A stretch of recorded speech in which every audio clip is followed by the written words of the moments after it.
सेवा करने का चयन करना।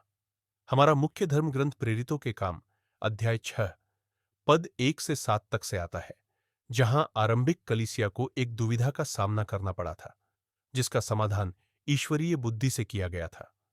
सेवा के लिए नियुक्त लोगों ने प्रदर्शित किया कि सेवा का चयन करना केवल एक कर्तव्य नहीं है, बल्कि एक ऐसा मार्ग है जो ईश्वर को महिमा देता है और समुदायों को मजबूत करता है। प्रेरितों के काम 6 में प्रारंभिक चर्च को विधवाओं को भोजन वितरित करने के संबंध में अपनी पहली महत्वपूर्ण चुनौती का सामना करना पड़ा। उपेक्षा के कारण शिकायतें उठीं और इससे चर्च के भीतर एकता को खतरा पैदा हो गया। प्रेरितों को इन भौतिक आवश्यकताओं को पूरा करने के महत्व का एहसास था, लेकिन उन्होंने यह भी पहचाना कि वे यह सब अकेले नहीं कर सकते थे।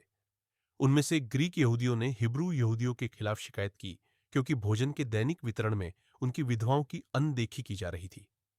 यह कठिनाई और संभावित विभाजन का क्षण था, लेकिन यह एक बड़ी संभावना का क्षण भी था। अराजकता में ईश्वर के आदेश और अनुग्रह को लाने का अवसर। हमारे संकट के समय में भी एक दूसरे की सेवा करने और सहायता करने का आह्वान होता है। बादलों से ऊपर उठकर मदद करने वाला हाथ बनने या सुनने वाला कान बनने का चुनाव करने का।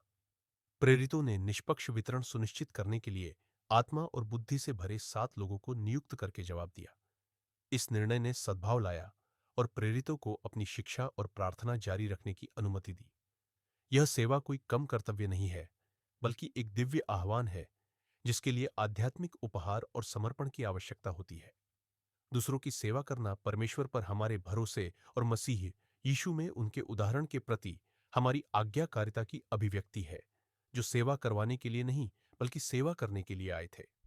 आप में से जो लोग खुद को मुश्किल समय में पाते हैं, उन्हें यह याद रखना चाहिए, परमेश्वर हमारे नियंत्रण में है, यहां तक कि हमारी अव्यवस्था में भी। प्रारंभिक चर्च की तरह हमारे पास भी अंधे धब्बे हो सकते हैं, लेकिन परमेश्वर हमें समाधान और सेवा करने के तरीकों के लिए मार्गदर्शन करता है, जो हमें और हमारे आसपास के लोगों को आशीर्वाद देते हैं। बाइबल 2 कुरिन्थियों अध्याय 1 आयत 3 और 4 में वादा करती है कि हमारा परमेश्वर हमारे सब क्लेशों में हमें शांति देता है, ताकि हम भी उस शांति के कारण जो परमेश्वर से हमें मिलती है, उन्हें शांति दे सके, जो किसी भी प्रकार के क्लेश में हो। हम अकेले नहीं हैं, हमारे पास एक शांतिदाता है और हम दूसरों को शांति देने में सक्षम हैं। फिलिप्पियों अध्याय 4 पद 13 की प्रतिज्ञा पर विचार करें।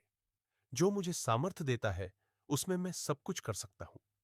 यह केवल सहनशीलता के आश्चर्यजनक कारनामों के बारे में नहीं है, बल्कि आगे बढ़ने की शांत शक्ति, स्वयं के ऊपर सेवा को चुनने और परमेश्वर के प्रावधान पर भरोसा करते हुए एक समय में एक कदम उठाने के बारे में है। व्यावहारिक अनुप्रयोगों। 1 जरूरतों को पहचानें। प्रेरितों की तरह अपने जीवन और समुदाय में उन क्षेत्रों की पहचान करें जहां जरूरत है। आपके जीवन में रोजाना कौन कौन से काम हैं जिन पर आपको ध्यान देने की जरूरत है। दूसरा, ईश्वर का मार्गदर्शन प्राप्त करें। प्रभावी ढंग से सेवा करने के लिए बुद्धि और मार्गदर्शन के लिए प्रार्थना करें। ईश्वर आपको जो भूमिकाएं सौंप रहा है, उन्हें स्वीकार करें, चाहे वे छोटी हों या बड़ी। 3 समुदाय पर निर्भर रहे। रिश्तों को बढ़ावा दें और एक सहायक नेटवर्क बनाएं। जब हम बोझ साझा करते हैं, तो हम खुशी भी बढ़ाते हैं।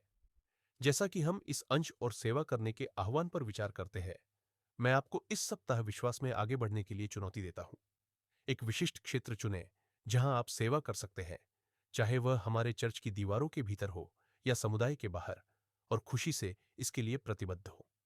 आइए हम मसीह का शरीर बने, प्रत्येक उसके कार्य में अपना हिस्सा पूरा करें।